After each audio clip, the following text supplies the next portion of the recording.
It is the agenda for the 21st century you're living in today.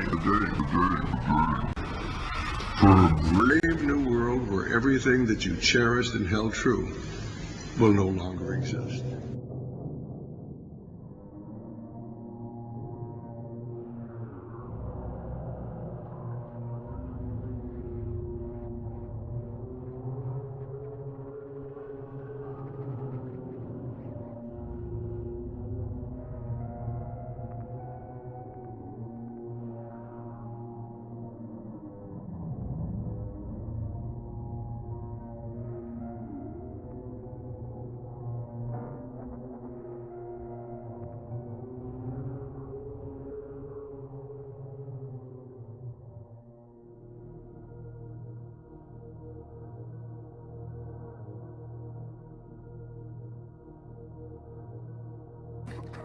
Tonight, state public health officials are preparing their emergency response teams to deal with California's deadly flu crisis.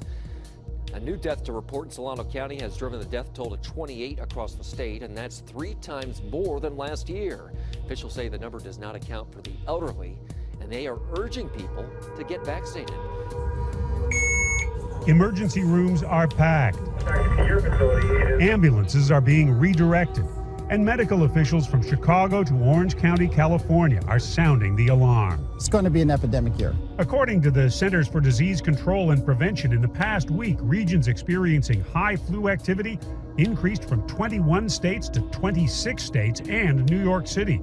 The number of states reporting widespread flu activity rose from 36 to 46, and in California alone, at least 27 people have died. The volume of flu patients at Palomar Health in San Diego County has increased so much, a tent had to be set up to manage the influx. This morning, emergency rooms across the nation filling up. The rate of flu hospitalizations doubling in just 1 week, according to the CDC, in one of the worst seasons in recent history. Sending Americans like Paula Paris to the doctor with symptoms like high fever, severe chills, and muscle aches. I felt so incredibly cold, like to my bones. The CDC says this year's dominant strain, H3N2, is known to be especially dangerous, making its victims much sicker much more quickly than other types of flu. Some public health officials fear this is just the beginning.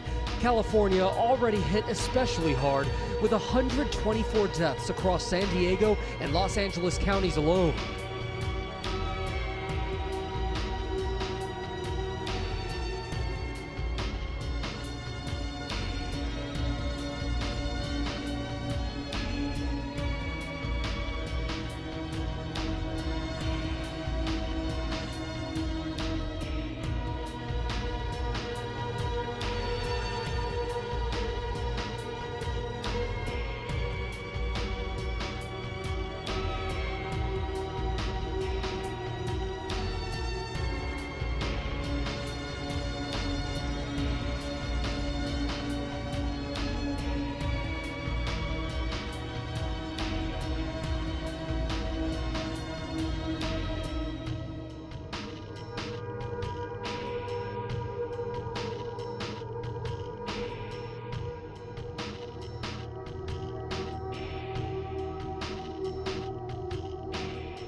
A brutal heat wave that gripped much of Australia this weekend saw footpaths literally melt in the sun and 80-year temperature records tumble. But one of its most tragic effects came when hundreds of bats in a colony in Sydney dropped dead. The environmental group Help Save the Wildlife, based an hour outside Sydney, reported Sunday that hundreds of flying foxes have died due to the extreme heat and insufficient shade cover.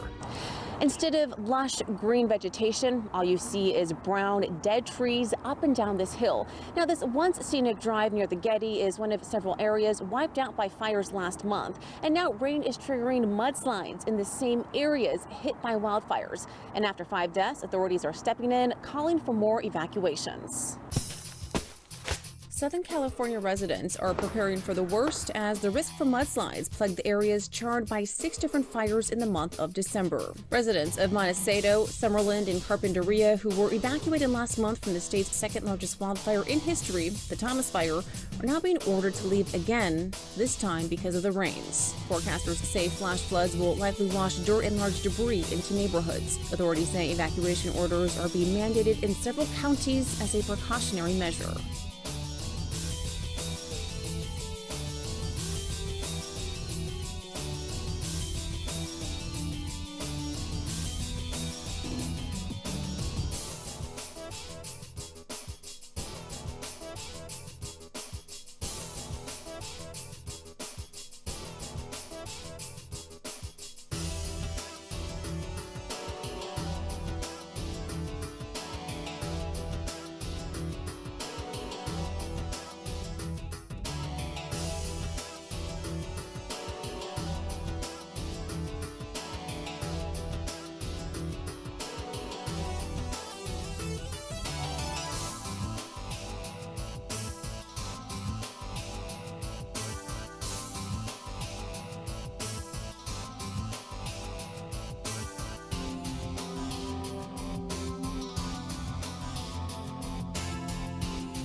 A power outage at the giant tech show CES in Las Vegas left hundreds in the dark this afternoon. CNET is reporting that power failed in parts of the Las Vegas Convention Center. Power went down around 11:15 a.m. local time, just as the second day of the convention was just getting started.